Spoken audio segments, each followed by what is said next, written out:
është përparim Gruda. Ose kush s'ka arritur të bëhet deputet.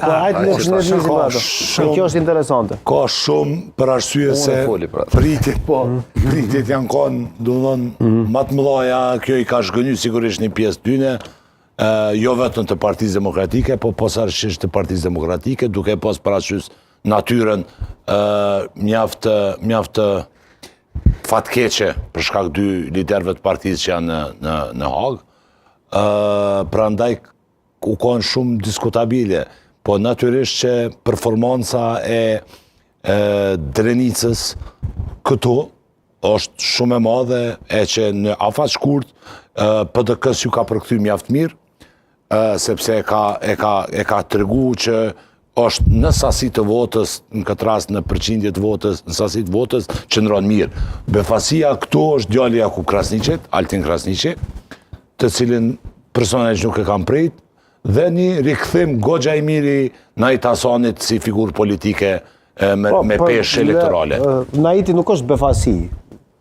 Jo, rikthim. Po, rikthim është, goxha ka marrë votë, 29.000 votë. Po, për shembull, befasi është Sala Jasharit 35.000 vota. Po, befasin që se këshyrëm ka studio televizive. Po, studio televizive. Në që se e dina që këtu kryetari i shtabit zgjedhor dhe kryetari real në teren u konë Sami Lushtako e jo Memli Krasniqi, atër kur farë befasies është? Në këtë drejtim, po Sala Jashari është vajza e Musa Jasharit, a? Vajza e Musa Jasharit. Po Sala Jashari, se pëthu për Sami Lushtakun si shef i shtabit, a i ka qenë shef i shtabit në Skënderaj. Sala Jashari ka marrë vota shumë në Skënderaj. Metaforisht e Sali. 90% ose 95% të votës e Skënderajt. Po ti 70% i ki të Skënderajt edhe me gjithato, kjo shihet që ka marrë vota edhe në diasporë.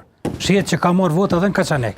Në diasporë dorën zemër kanë marrë pak votës, gjithë kanë marrë pak. Ka marrë vota edhe në Potojev, ka marrë votë gjithkohë. Po ka marrë për shkak unë jam befasi, që Sala Jashari ka marrë gjithë ato vota. Po pikërisht do të pasë befasia. Po ashtu është befasi. Se befazove për Hysén Çekajn e u befazove për Sala Jashari. Jo, për të mirë po befazove edhe për Hysén Çekajn edhe për këta. Okej. Natyrisht që i ka... Pranvera po? Po ka marrë vota shumë. Pranvera për ty? Për mu ka qenë